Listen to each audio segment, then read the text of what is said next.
Imagine the quiet hum of a training facility, the chalk dust hanging in the air, the squeak of shoes against a balance beam. For years, this was the backdrop where young athletes dreamed of gold medals and national glory. At the center of that world was Larry Nassar, a man introduced to you not as a threat, but as the trusted doctor of champions, the man with gentle hands and reassuring words, the one who was supposed to mend injuries and safeguard futures. And yet, beneath that polished facade, he carried a secret that would one day shatter America's faith in its sports institutions. This is not a story of an ordinary betrayal. It is the story of one of the largest abuse scandals in US history, where power, prestige, and silence combined to let a predator thrive in plain sight. Welcome to tonight's episode on 102 Hours, where we whisper the dark truths behind familiar headlines. Settle in with me, take a deep breath, unclench your jaw, and let the world outside fade. If you enjoy drifting through mysteries told in soft tones, don't forget to like, subscribe, and gently tap that bell so you never miss a midnight dive. And as always, share your location and the time where you are listening. It connects this little community across oceans, time zones, and sleepless hours. Tonight, together, we trace how a doctor betrayed America's athletes, and how voices once dismissed now echo louder than any medal ceremony. You first see Larry Nassar framed as a healer, almost a fixture in the world of gymnastics. By the early 1990s, he had positioned himself as both a physician at Michigan State University and as the team doctor for USA Gymnastics. The image was flawless. A man trusted with the bodies of young athletes who were pushing themselves past human limits. He spoke softly, wore the mild mannerisms of a reassuring uncle, and most importantly, he blended into the background. That invisibility became his greatest tool. Historical accounts remind you that predators often thrive not by being monstrous, but by being forgettable in all the right ways. At the time, gymnastics was basking in a cultural boom. The 1996 Olympics had vaulted names like Dominique Moshanu into the public imagination. America adored its gymnasts, the combination of strength and fragility of teenage discipline sculpted into Olympic perfection. It made the environment ripe for worshipping the coaches and doctors who shaped these champions. And Nassar positioned himself as indispensable. He developed innovative treatments, sometimes unconventional stretches and manipulations that gave him credibility as a pioneer in sports medicine. Quirky little tidbits float from that era, like his habit of carrying stuffed animals to competitions to comfort nervous young athletes. To outsiders, it looked wholesome. To insiders, it blurred professional boundaries in ways no one seemed eager to question. You were left with the uncomfortable reality. Many did notice things that didn't sit right. Gymnasts whispered to one another about treatments that seemed unusual, about moments where the supposed medical procedures didn't feel medical at all. But in a culture that idolized medals above all else, you can picture those whispers being drowned out by applause, by TV commentators praising routines, by administrators eager to keep the machine running. Investigators still question whether the very structure of competitive gymnastics, where obedience was valued over autonomy, laid the perfect foundation for someone like Nassar to operate unchecked. The betrayal was not only in what he did, but in where he did it. Doctors' offices, training facilities, even athletes' bedrooms during travel spaces meant to be safe became stages for a crime hidden in plain sight. You imagine how those athletes must have second-guessed themselves, wondering if maybe they misunderstood. Maybe this was just how treatment works. It is a haunting reminder of how authority can twist perception. Historical records show how medical authority has long carried that power. Think of centuries of doctors whose pronouncements were rarely challenged, even when their practices seemed eccentric or intrusive. As you lie here listening, you might notice how insidious this pattern feels. The trusted man in the corner, the soft voice, the institutional stamp of approval. This wasn't a monster hiding in shadows. This was a man welcomed into the spotlight, photographed alongside Olympic champions, praised in official press releases, shielded by the reputation of two towering institutions, Michigan State University and USA Gymnastics. And while he smiled for the cameras, survivors say his abuse was already ongoing, layered with manipulation and reinforced by silence. The story of Larry Nassar begins not with a crime scene, but with applause and medals, with national pride and blind trust. It begins with a man who studied how to vanish into the background while placing himself at the very center of American gymnastics. And as you follow this story deeper, you begin to realize how betrayal doesn't always announce itself. Sometimes it wears a white coat, carries a clipboard, and smiles for the team photos. You notice how Larry Nassar's entire reputation was built on careful polish, a facade so gleaming it blinded almost everyone around him. From the very beginning, he worked tirelessly to brand himself as the indispensable doctor in elite gymnastics. At Michigan State University, he wasn't just any physician, he became a fixture, embedding himself in the culture of the sport. He volunteered for long hours, offered treatments even outside official schedules, and projected the image of someone selflessly dedicated to athletes' well-being. To parents and coaches, this looked like devotion. To athletes, it felt like protection.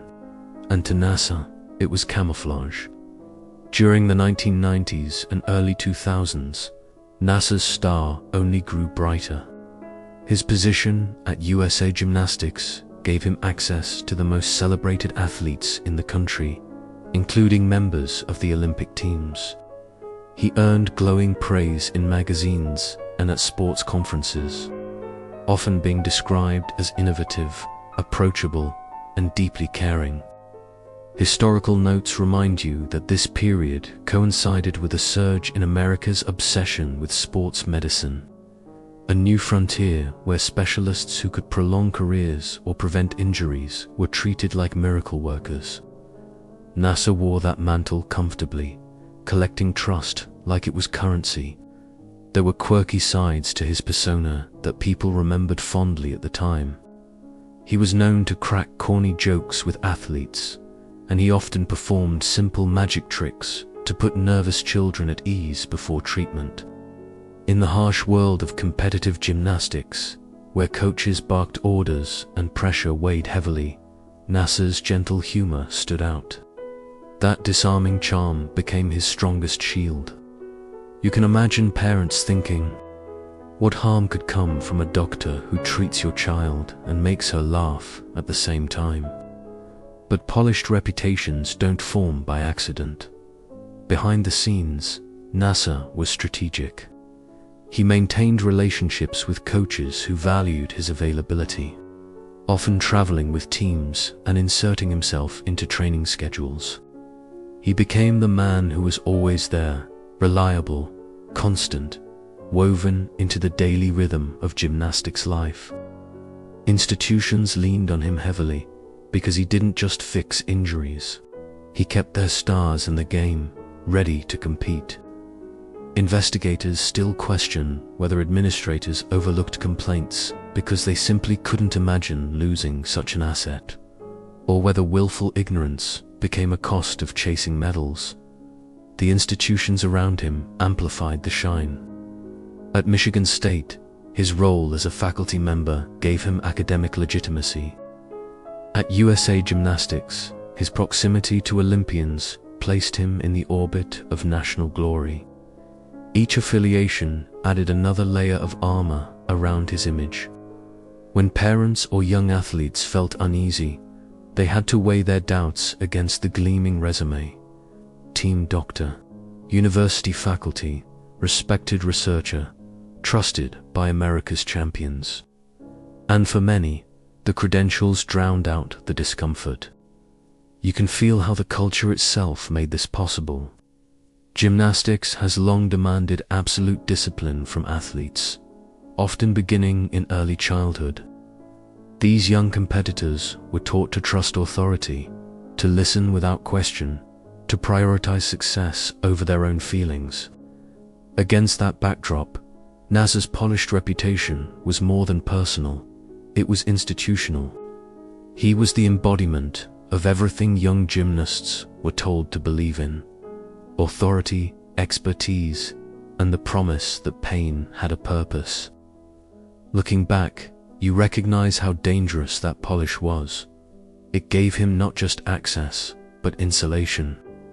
It meant that when a girl confided unease, adults could dismiss it with a shrug. But he's the doctor. He knows what he's doing. It meant that when complaints surfaced in hushed tones, administrators could deflect. We've never had a problem with him before. And it meant that Nassar's actions, however questionable they seemed, were reframed through the lens of his spotless reputation. This dynamic isn't new in history. You think of other figures, priests, teachers, coaches, whose carefully curated reputations made them nearly untouchable, even when rumors swirled. It's a pattern as old as institutions themselves. Power cloaked in respectability. And in Nassar's case, it bought him decades of protection.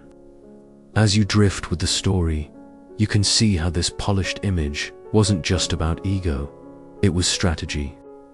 It let him build a wall of trust so high that even whispers couldn't scale it. It turned red flags into background noise, and it made the eventual revelations not just shocking, but devastating, because they exposed how thoroughly everyone had been fooled. Larry Nassar's reputation wasn't earned honestly, it was engineered, and that makes the betrayal even sharper. He didn't just betray the athletes he harmed, he betrayed every parent, every coach, every institution, and an entire nation that believed in the illusion of a man who was never what he seemed. You step into the locker rooms of America's gymnastics culture, places that should have been buzzing with youthful laughter and nervous excitement before competitions. Instead, behind those closed doors, you begin to notice whispers. They were soft, tentative, almost apologetic. Young athletes confiding to one another that something about their doctor didn't feel right. Larry Nassar, the man who had become a fixture of their training, often used treatments that left them uneasy. But the moment those feelings were spoken aloud, they were brushed aside, minimized as misunderstandings or chalked up to a young girl's nerves. What you are hearing in these whispers is the earliest signal of a nightmare yet to be recognized. In the mid to late 1990s, some gymnasts at Michigan State University and USA Gymnastics began voicing quiet concerns. A procedure felt strange, a touch lingered too long, an exam seemed unrelated to their injuries. These were the subtle alarms that should have rattled the adults in the room. But history shows how, in cultures built on hierarchy, young voices are rarely trusted. You remember how in the broader 1990s climate, conversations about abuse were still wrapped in stigma.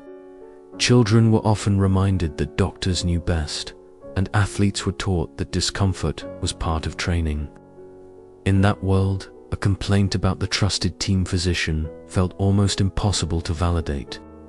Some of the whispers were captured in official reports that went nowhere.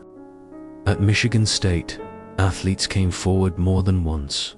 Some parents even raised concerns, only to be told by administrators that Nassar's techniques were legitimate medical procedures. The jargon he used, pelvic realignment, pressure point therapy, sounded credible enough to silence objections. Investigators still question whether officials truly believed those explanations, or whether they chose not to look too closely because the truth would have been too inconvenient. To the athletes themselves, the experience of being dismissed added another layer of harm. Imagine being a teenager, pushing your body to the breaking point for the promise of national titles, and then finding the courage to voice your discomfort, only to be told that you were mistaken. Those moments taught survivors a painful lesson. Their voices carried less weight than the reputation of the man in the white coat. And so, many went silent again, retreating into the culture of obedience that gymnastics demanded. There are quirky fragments from this era that make the whispers stand out even more. Some gymnasts recalled how Nassar performed certain treatments without gloves, a detail that raised eyebrows but was quickly brushed off as his personal style. Others remembered him frequently offering medical exams in informal spaces, hotel rooms during competitions, even basement areas of training facilities. At the time, these quirks were reframed as his accessibility, his willingness to help athletes anywhere, anytime. Today, you see them as red flags that should have been unmistakable. The locker room whispers were not confined to one group. Across multiple states, from club gyms to universities, similar unease surfaced. The pattern was there, but fragmented, each voice isolated, each complaint dismissed in isolation, leaving no chance for the full picture to emerge. It's haunting to think about how many opportunities were lost, how many young athletes carried their unease alone, believing they were the only one. Historically, you know this isn't the first time whispers have gone unheard. You think of past scandals in churches, schools, and sports programs, where complaints trickled in over years but were never connected until the damage had multiplied beyond repair. The parallels are eerie: respected authority figures, vulnerable victims, and institutions more concerned with reputation than truth. As you sit with this part of the story, you realize that silence was not just an absence of sound, it was an active force. Every time an athlete's whisper was dismissed, it strengthened Nassar's shield. Every time an administrator chose not to act, it confirmed to him that he was untouchable. And every time a parent was reassured that this was normal treatment, it deepened the illusion that nothing was wrong. The locker room whispers matter because they reveal the earliest cracks in the polished facade. They show that survivors were speaking all along, even if they weren't believed.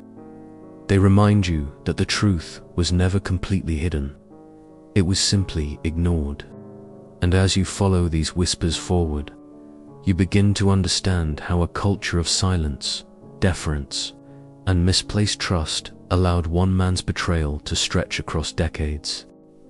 You arrive at the heart of the machinery that enabled Larry Nassar's abuse. The institutions that should have protected children but instead protected him. The picture is painfully clear. He was not just an individual predator, but a man shielded by systems that prized medals, reputations, and legal safety over the well-being of young athletes. As you lean into this part of the story, you see how silence was not just accidental, it was systemic. At Michigan State University, concerns about Nassar surfaced long before his arrest.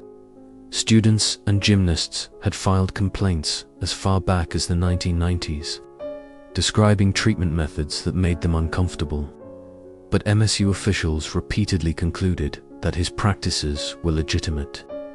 They leaned heavily on his reputation as a medical professional, even commissioning internal reviews that cleared him. Historical notes tell you this wasn't unusual. Institutions often prefer self-investigations that end with minimal disruption.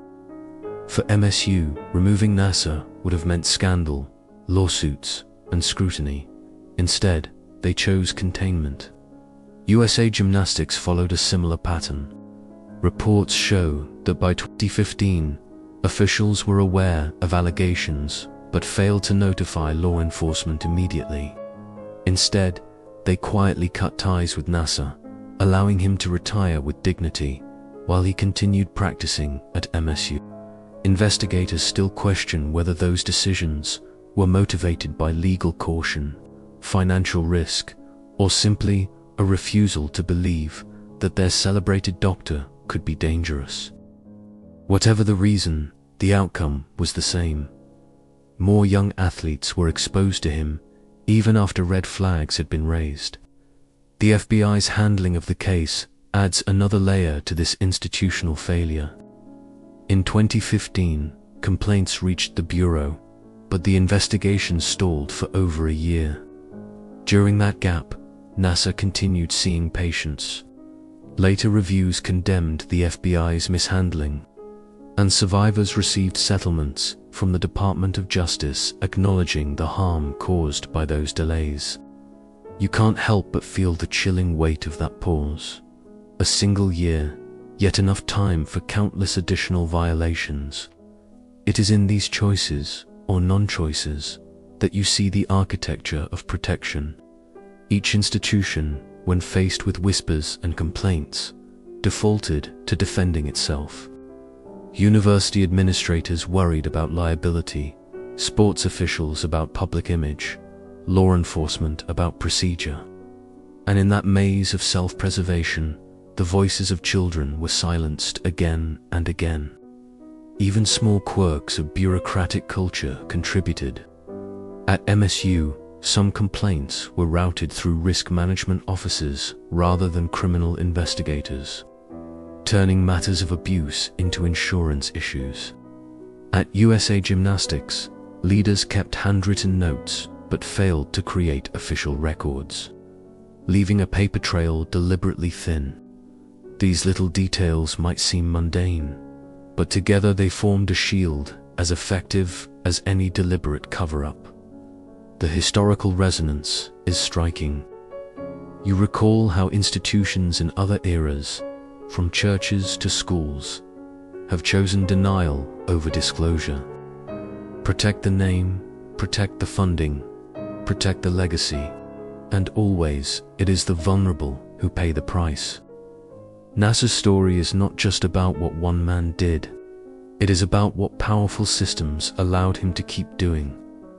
As you drift further into this part of the narrative, you realize how betrayal multiplies. An athlete betrayed by a doctor can at least imagine that a system will step in to protect her. But when the system itself betrays her, the wound becomes deeper. Survivors testified later that what cut them most was not only what Nassar did, but how many adults they told who chose not to believe them. The institutions that wrapped themselves around Larry Nassar, MSU, USA Gymnastics, and even elements of law enforcement, did not just fail by accident. They failed by design, because their priorities were skewed toward protection of image rather than people. That truth is heavy, unsettling, and impossible to ignore. And so, when you look back at those years, you see not just a predator moving in the shadows, but an entire system dimming the lights to make the shadows darker. You turn your attention now to the moment when the silence began to fracture. For decades, Larry Nassar seemed untouchable, wrapped in the armor of his reputation and protected by institutions unwilling to act. But even the strongest walls crumble when enough voices push against them. The story of Nassar's downfall is not just about crime and cover-up. It is about courage. The bravery of young women who decided that whispers in locker rooms would no longer be enough. In 2016, the world first began to hear their voices clearly. Rachel Den Hollander, a former gymnast, became the first woman to publicly accuse Nassar of sexual abuse in the press. Her decision was not spontaneous. It came after years of silence, after weighing the risks of speaking against a man still celebrated in her sport. She knew that by stepping forward, she was challenging not just Nassar, but the institutions that had shielded him. Her voice cracked the silence wide open. Historical notes remind you that Den Hellender's courage echoed moments in history when a single whistleblower shifted the course of public awareness. Like Anita Hill in the 1990s, whose testimony against Clarence Thomas reshaped the national conversation about workplace harassment. Once Den Hollander spoke, others followed. Athletes like Michaela Marone, Larry Raisman, and Simone Biles, names known across the globe, added their voices to the growing chorus. The impact was seismic. These were not anonymous complaints tucked into filing cabinets. These were Olympic champions, women who had carried America's hopes on their shoulders. When they spoke, the nation had no choice but to listen. Yet even then, their accounts carried a heaviness. For each gymnast who spoke publicly, there were hundreds who still hesitated, held back by shame, fear, or trauma. You picture the weight of those first testimonies. Speaking out meant reliving the harm, risking disbelief, and challenging powerful institutions.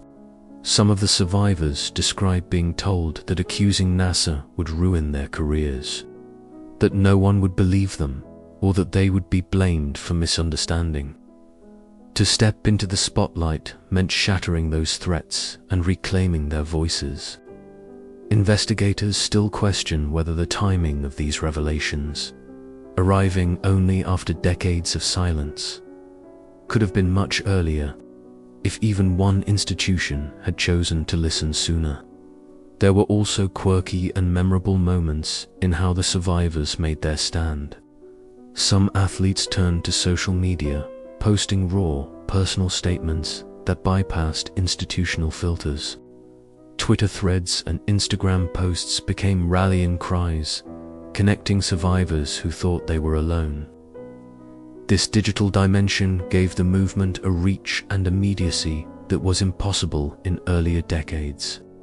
Where whispers had once been confined to locker rooms, now they rang out across the world in real time. The bravery of these first voices cannot be overstated. They were young women standing against not only a predator, but also the weight of universities, national sports federations, and even federal agencies. To tell their stories was to expose a national scandal, one that would ripple through American sports and beyond. Their courage shifted the narrative. Nassar was no longer the untouchable doctor. He was a man whose actions were now documented in sworn testimony, whose reputation had finally begun to collapse. History shows you how such moments of truth often begin with a single voice. The first person steps forward, and others, once afraid, find strength in knowing they are not alone. That is what happened here. One by one, survivors added their stories, each detail aligning with another until the pattern became undeniable. The wall of silence cracked, and light began to pour in.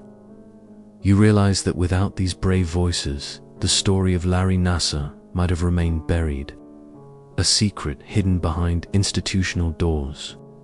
But once those voices rose, they could not be silenced again. They set in motion the investigations, trials, and reckonings that would follow. Proof that even in the darkest of systems, courage can carve a path forward. You now enter the stage where law enforcement should have stepped in swiftly, but instead left a trail of confusion, frustration, and unanswered questions. By the time federal agents became involved, the survivors had already risked everything to come forward. They expected the system to finally work for them. Yet what followed was a tangle of delays and missteps that stretched the nightmare longer than it ever should have. In 2015, USA Gymnastics contacted the FBI about the allegations. This should have been the turning point. In theory, the moment the nation's top law enforcement agency became involved, the predator's access to children should have ended. But instead, months turned into over a year before any meaningful action was taken. Reports later revealed that the Indianapolis FBI field office mishandled the case, failing to interview key witnesses promptly and neglecting to alert local authorities. As you imagine that passage of time, you realize how devastating it was. Survivors would later testify that during this gap, Nassar continued abusing athletes who trusted him, shielded by the very silence that law enforcement had allowed to linger. The historical context makes the FBI's failure even more striking. While the FBI fumbled, local law enforcement in Michigan eventually picked up the case. In 2016, Nassar was arrested after child pornography was discovered on his computer, an overwhelming trove that left no room for doubt. This federal discovery finally pierced through the inertia, but for survivors who had waited years to be believed, the arrest felt like a victory tainted by the knowledge that it should have come much earlier. Quirky details from this chapter of the story add another layer of strangeness. One FBI agent reportedly interviewed only a handful of athletes and then left the case largely dormant, even submitting a summary months later that was riddled with errors. It was the kind of sloppy paperwork you might expect in a lost file room, not in an investigation with hundreds of lives at stake. To survivors, these details felt like insults stacked on top of injury. The fallout would come years later. In 2021, the Department of Justice issued a scathing report confirming the FBI's mishandling, and in 2022, survivors were awarded nearly $140 million in settlements from the government for the Bureau's failures. These settlements were not just about money. They were acknowledgments that even the highest levels of law enforcement had failed the very people who needed them most. You can feel how disillusioning this must have been. Survivors who had found the courage to speak expected their bravery to be met with swift protection. Instead, the system stumbled, shrugged, and only moved once the evidence became undeniable. The trust they placed in federal agents was betrayed almost as deeply as the trust they had once placed in their doctor. As you reflect on this part of the story, you recognize how fragile faith in institutions can be. The FBI, USA Gymnastics, Michigan State, each had a role to play, and each stumbled in ways that compounded the harm. The federal investigation should have been the clean break from years of inaction. Instead, it became another chapter in a saga of systemic failure. And yet, despite the delays and mishandling, the truth did begin to emerge. The evidence was overwhelming, the survivors' voices too loud to ignore, and the illusion of Nassar's innocence finally collapsed. The federal investigation may have faltered, but it set the stage for the courtroom battles that would finally drag every secret into the light. Now, you settle into the most difficult part of this story, the sentencing hearings. These were not ordinary court sessions. They became something far more powerful, almost ritualistic in their collective weight. In January 2018, the Ingham County courtroom in Michigan transformed into a stage where survivors once silenced, once doubted, finally reclaimed their voices in front of the world. The man at the center, Larry Nassar, sat in a jumpsuit at the defense table, while one by one, women walked up to the microphone and told him exactly how he had betrayed them. Over 7 days, 156 survivors delivered what is now considered one of the most extraordinary moments in legal history. You can picture the quiet, tense room turning electric as the words poured out. Painful stories of childhood trust, of medical visits that became nightmares, of years of secrecy and confusion. Each woman's account was unique, but together they formed a chorus that could no longer be ignored. The sheer number was staggering, almost surreal, especially when you realize that many had thought they were alone until those hearings revealed otherwise. Judge Rosemary Aquilina presided over the courtroom with an unusual blend of firmness and empathy. She allowed every single survivor who wished to speak the time to do so, telling them that this was their day, not his. That choice made the hearing feel less like a legal formality and more like a reckoning. Aquilina even told Nassar that she was signing his death warrant, referencing the fact that his decades-long sentence meant he would never walk free again.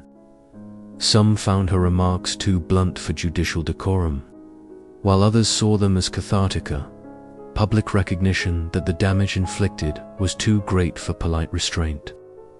In historical context, these hearings echoed other watershed moments when survivors broke through entrenched silence. The 1991 testimony of Anita Hill during Clarence Thomas's confirmation hearings comes to mind, another moment when an individual voice cracked open national conversations about power, gender, and abuse. But here, it wasn't one woman. It was hundreds, and the collective force made the nation pause. Investigators still question whether the judge's unusually personal approach blurred the lines between impartiality and advocacy.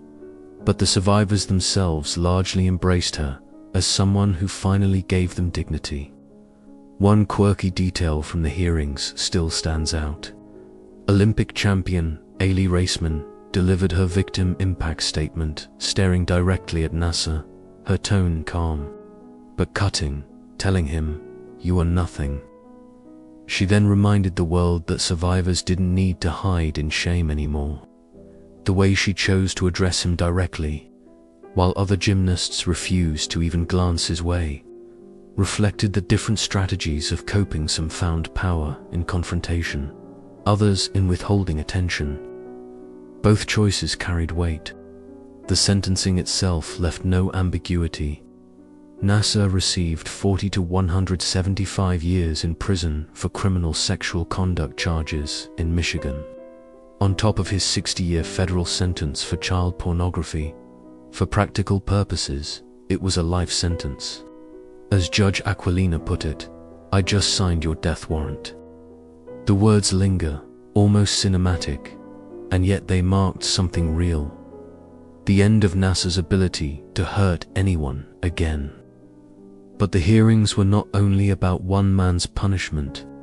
They also reframed how the public viewed the survivors. For years, many of them had been dismissed, doubted, or told they misunderstood medical treatment. In those 7 days, their voices became the story, and their courage became undeniable. The courtroom became a place where shame shifted not onto the victims, but onto the perpetrator and the institutions that protected him. You can feel how exhausting it must have been for those who spoke, recounting trauma in such a public forum. And yet, there was also a strange strength in that exhaustion, as if by finally voicing what had been locked away for years. The survivors were building something larger than justice. They were building solidarity. As you let this part of the story sink in, you understand why those sentencing hearings are remembered not just as legal proceedings, but as a cultural turning point. For the first time, America was forced to look directly at how far-reaching and devastating abuse in sports could be. Nassar's downfall wasn't just the end of a predator's career. It was the beginning of a movement that demanded better from every system that had failed. You now arrive at the moment when the spotlight shifts outward away from the courtroom and toward the institutions that had enabled Larry Nassar for so long. The survivors' testimonies didn't just secure his sentence. They cracked open the walls of Michigan State University and USA Gymnastics, exposing systemic failures that were decades in the making. What had once been whispers behind closed doors became headline news, forcing powerful organizations to answer questions they had avoided for years. Michigan State University, where Nassar had worked as a faculty member and team doctor, quickly found itself at the center of outrage. Survivors testified that they had reported abuse to athletic trainers, coaches, and administrators, only to be brushed aside or told they misunderstood his treatments. The university's leaders initially insisted they had acted responsibly, but investigative reports told another story, one of a culture where complaints were buried and protecting the institution's reputation mattered more than protecting students. As the scandal widened, MSU's president, Simone, resigned under pressure, becoming one of the highest-profile casualties of the fallout. At USA Gymnastics, the rot ran just as deep. The organization had long celebrated its athletes as national icons, parading them before global audiences at the Olympics. Behind the scenes, though, complaints about Nassar had been quietly shelved. Survivors recalled confiding in coaches or federation officials only to see no real action taken. Some were even told to remain silent for the good of the sport. In 2018, the entire USA Gymnastics board resigned, a dramatic sign of just how completely the leadership had lost public trust. The historical echoes here are undeniable. Institutions protecting abusers at the expense of victims has a long and painful precedent. The Catholic Church scandals of the early 2000s revealed similar patterns of cover-ups, where the powerful shielded predators while minimizing survivors' pain. In both cases, secrecy was maintained not out of ignorance, but out of fear of reputational damage, financial loss, or the collapse of authority. The Nassar scandal fit neatly into that tragic lineage, another chapter in the history of systemic betrayal. Quirky details about the unraveling of these institutions highlight how surreal the crisis became. For instance, Simone Biles, still competing at the highest levels of gymnastics, revealed on social media in 2018 that she too had been abused by Nassar. She admitted that she had considered quitting the sport altogether because she couldn't imagine training in the same gym where he had once worked. That confession added a raw, real-time weight to the scandal. This wasn't just history, it was still unfolding in the lives of current athletes. As lawsuits mounted, both MSU and USA Gymnastics were forced into record-breaking financial settlements.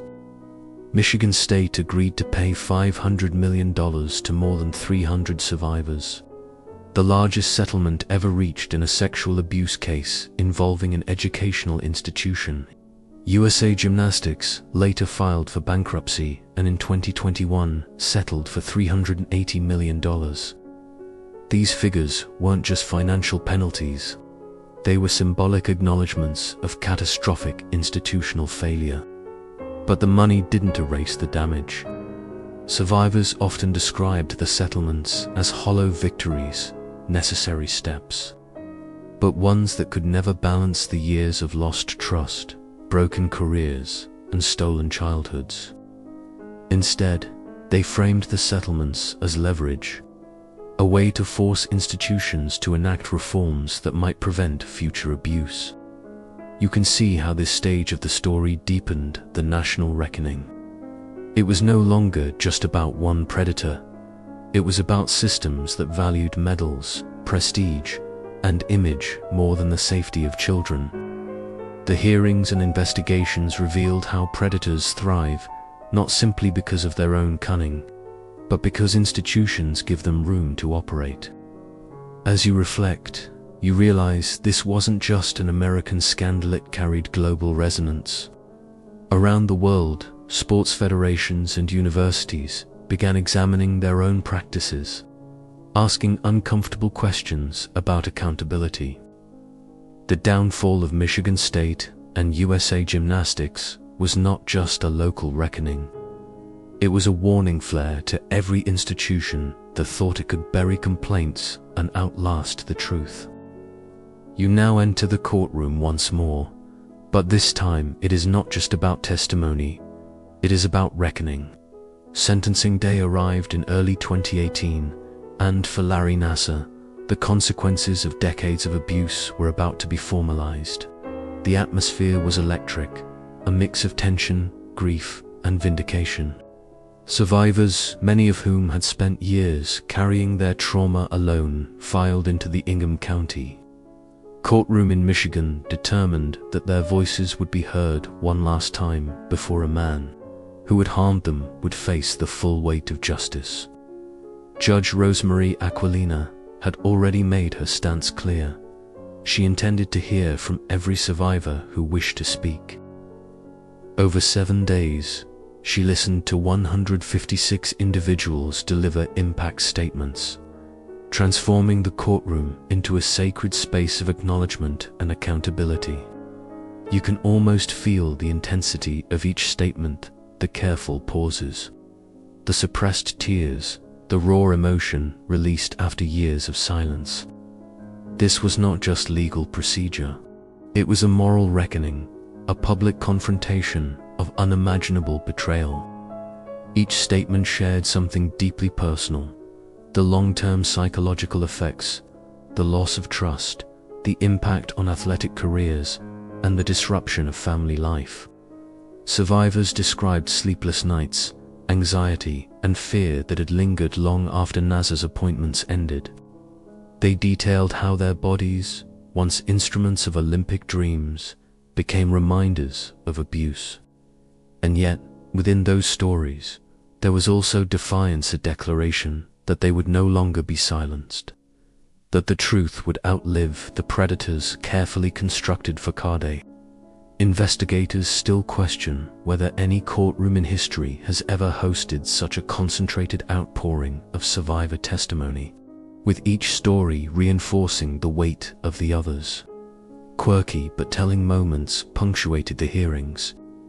Some athletes spoke with meticulous calm, listing facts and timelines, while others delivered statements in poetic or symbolic ways.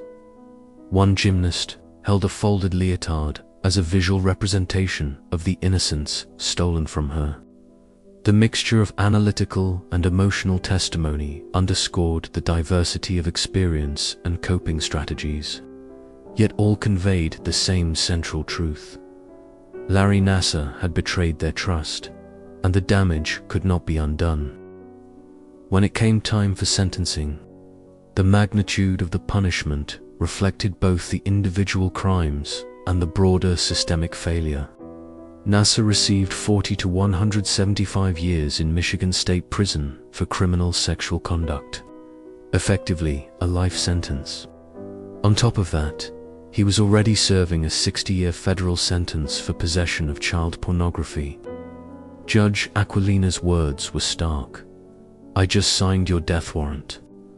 The courtroom hung on every syllable, recognizing that this sentence represented not just legal retribution, but societal acknowledgement of the profound harm caused. The historical significance of these hearings cannot be overstated. Few cases combine the number of victims, the high-profile nature of the accused, and the institutional failings that enabled the crimes. The Nassar case became a benchmark for how survivor testimony could influence not only sentencing but public perception of justice. Survivors became powerful advocates, transforming their experiences into catalysts for broader reforms in sports medicine, athletic training, and child protection policies.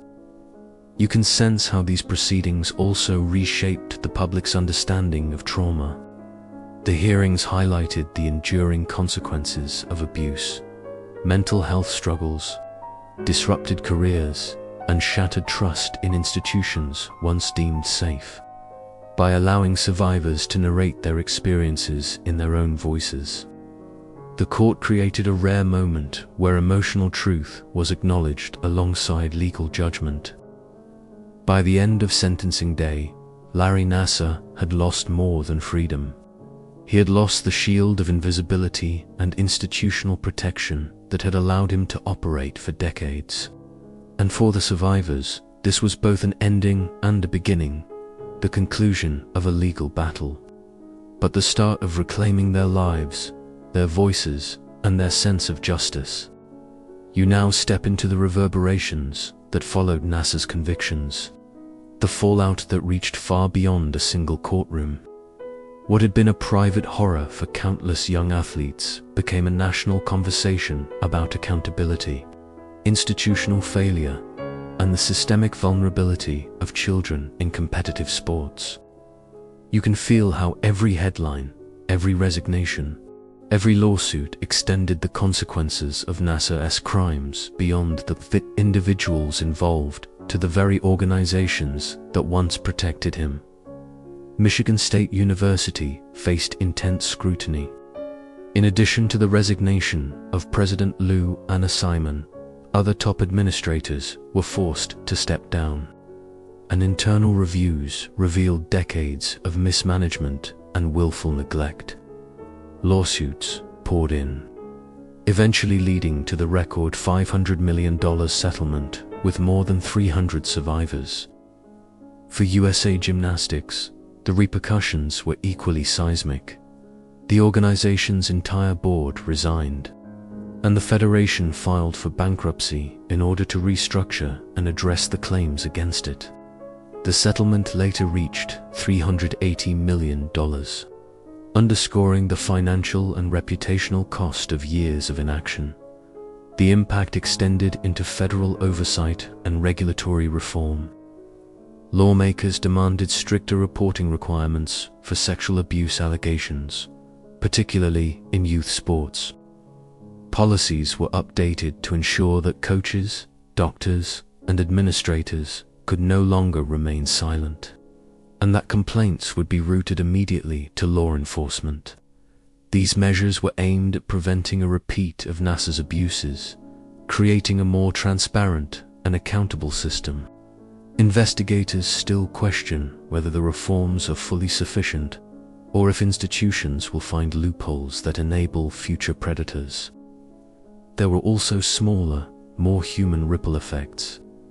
Athletes who had previously felt trapped in silence began to speak out publicly, sharing their experiences and advocating for policy changes. Social media became a platform for survivor solidarity, connecting individuals who had once felt isolated. You imagine a young gymnast scrolling through posts from Biles, Raisman, and others, realizing for the first time that she was not alone, that her voice mattered. It was a cultural shift as much as a legal one. Even quirky details reflected the scale of the transformation. Former gymnasts created podcasts, blogs, and virtual support groups, some using humor or creative storytelling to process trauma and educate the public. One athlete even designed a line of gymnastic scripts with subtle symbols representing resilience and strength, turning a tool once associated with sport into a symbol of empowerment. Small gestures, yet collectively significant, they transformed pain into advocacy. The scandal also changed how parents and young athletes view authority figures. Trust in coaches and medical staff is now tempered by awareness and vigilance. Background checks, reporting mechanisms, and independent oversight have become standard expectations.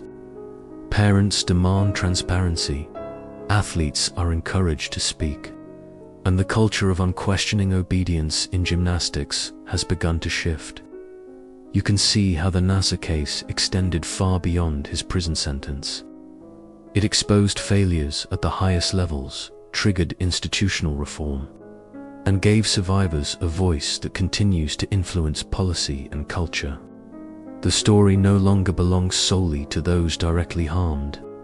It belongs to every institution, family, and athlete that must now reckon with the lessons it has taught. And in this fallout, there's an undeniable lesson about vigilance, courage, and systemic responsibility. Nassar's conviction closed a dark chapter, but the echoes of his crimes continue to guide reforms and awareness, ensuring that the failures of the past are not repeated. The story reminds you that accountability, once demanded, can transform even the deepest betrayals into catalysts for lasting change. You move now into the ongoing cultural impact, the long shadow that Larry Nassar's crimes cast over gymnastics, sports medicine, and national consciousness. Even with his convictions secured, the reverberations continue to shape how athletes, parents, and institutions navigate the delicate balance between trust and oversight.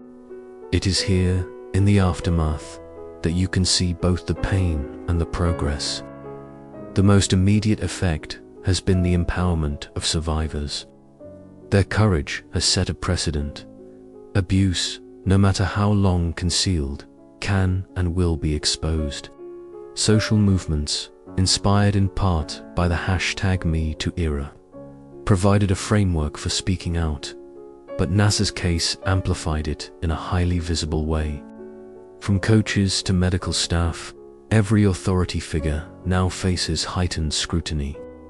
Investigators still question whether these cultural shifts will endure, or whether complacency will creep back as public attention fades.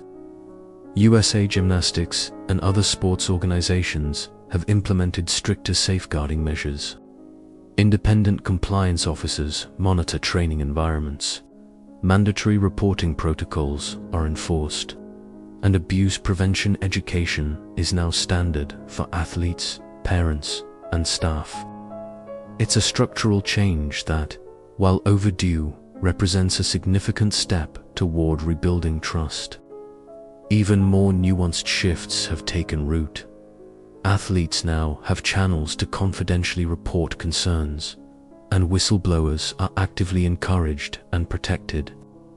The broader cultural implications are equally profound. Nassar's crimes sparked national conversations about consent, power dynamics, and institutional responsibility. Media coverage, documentaries, and survivor-led advocacy have made the general public more aware of the risks young athletes face. Quirky but poignant examples of this cultural shift include gymnastics apparel brands creating social media campaigns emphasizing safety and consent, and sports clinics publishing open letters to parents on ethical practices. These gestures may seem small, but they reflect a larger transformation in how abuse is addressed proactively rather than reactively. At the individual level, athletes continue to process trauma while reclaiming their voices. Survivors speak in public forums, teach workshops, and mentor younger athletes, turning their pain into a force for prevention. This ongoing activism helps younger gymnasts recognize warning signs early, instills confidence to report misconduct, and challenges the silence that allowed Nassar's abuse to persist for decades. You can also sense the generational shift in perception. Young athletes entering the sport today are raised with an awareness that abuse is not a taboo subject. They are educated on boundaries, consent, and self-advocacy in ways that the athletes of the 1990s could never have imagined. And yet, the memory of Nassar's crimes remains an important warning. Institutional failures can enable predators, and vigilance is a constant responsibility. The story of Nassar's impact also extends into discussions about power in sports medicine. Doctors, physiotherapists, and trainers are now under scrutiny in ways they weren't before. And athletes are being encouraged to question authority when something doesn't feel right. Investigators still question whether the reforms in place are sufficient to prevent future predators from exploiting the trust that comes naturally with medical expertise. Ultimately, this chapter of the story reminds you that change is possible, but it requires persistent attention, cultural shifts, and survivors who are willing to speak truth to power. The legacy of Larry Nassar, grim and tragic as it is, has catalyzed reforms, inspired advocacy, and forced institutions to confront uncomfortable truths. It's a reminder that even the darkest betrayals can drive light into corners that were previously ignored. You arrive at the final threads of the story, the quiet, reflective part where you consider the full scale of Larry Nassar's betrayal and the lessons it leaves behind. Beyond the headlines, beyond the courtrooms and settlements, lies the human dimension, the lives forever changed, the trust broken, and the resilience that emerged despite unimaginable circumstances. This is where you feel the weight of the story and begin to understand its lasting resonance. By the time all legal proceedings concluded, Nassar was sentenced to multiple life terms, ensuring he would never harm another athlete. Yet, the conclusion of his criminal case was only a beginning for the survivors. They faced the complex work of healing, rebuilding confidence, and reclaiming their identities. Many pursued therapy, advocacy, or mentorship roles to transform their trauma into purpose. Investigators still question whether society will continue to provide sufficient support to all survivors navigating the aftermath of abuse, particularly when the impact stretches across decades. The institutions that failed also faced reckoning. Michigan State University and USA Gymnastics underwent sweeping reforms, both structural and cultural. Leadership changes, independent oversight, and transparency measures became mandatory. These reforms aimed not merely at preventing another Nassar, but at addressing a broader problem: how power, authority, and prestige can shield predators and silence victims. Quirky anecdotes surfaced during these reforms, like new training protocols that include mandatory consent briefings, and athletes learning to refuse treatment they are uncomfortable with, a practice that would have seemed extraordinary before the scandal. Culturally, the case left an indelible imprint. Public discourse around sexual abuse in sports transformed overnight. Survivors' testimonies became educational material for coaches, parents, and young athletes alike.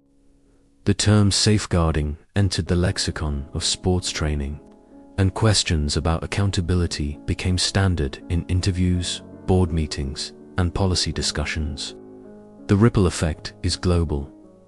Organizations outside the US began auditing their programs, reviewing procedures, and listening to athletes' concerns with renewed seriousness. Yet, the story's legacy is not solely institutional. It lives in the voices of survivors who refuse to remain silent. Athletes like Raisman and Simone Biles have become advocates and educators, using their platforms to mentor the next generation and ensure that abuse is reported promptly and believed.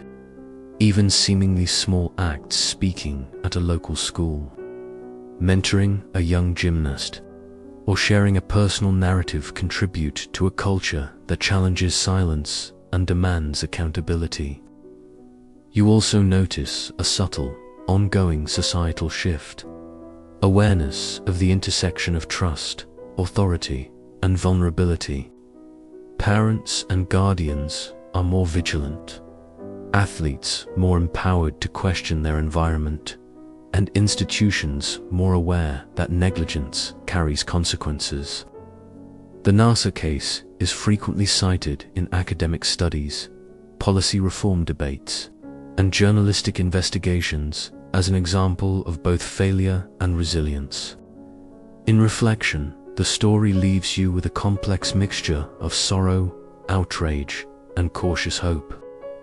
Larry Nassar's crimes represent a profound betrayal, one that exploited both individuals and the systems meant to protect them. But the courage of survivors, combined with institutional and cultural reforms, shows that even the darkest chapters can catalyze accountability, awareness, and meaningful change. As you settle into the quiet understanding of these events, you can almost hear the echoes of voices once silenced now ringing clearly, insisting on vigilance, compassion, and protection for all who follow. The story closes, not with complete closure, but with lessons that will resonate for generations to come. As you drift through the aftermath of Larry Nassar's story, you feel the long shadows it casts, but also the small lights of resilience that pierce the darkness. It's a tale of unimaginable betrayal, yet also a testament to courage, and the power of speaking truth.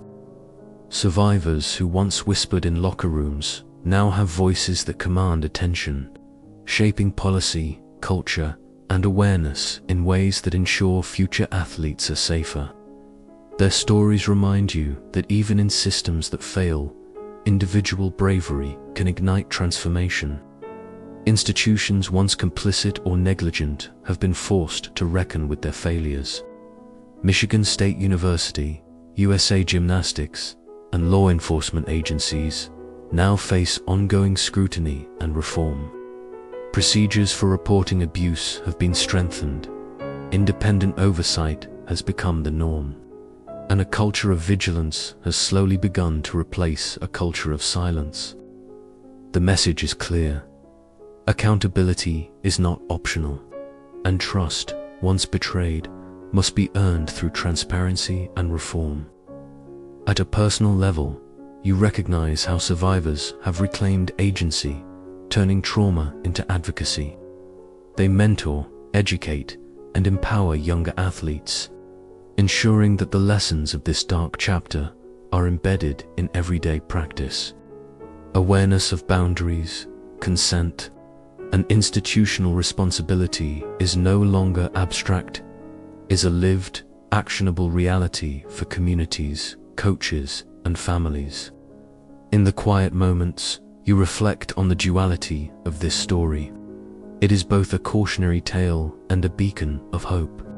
While the betrayal was devastating, the courage, resilience, and cultural shifts that followed offer reassurance that change is possible, even in the wake of systemic failure. As the echoes of these events linger, they remind you that vigilance, empathy, and accountability are ongoing responsibilities, shaping a safer future for all athletes.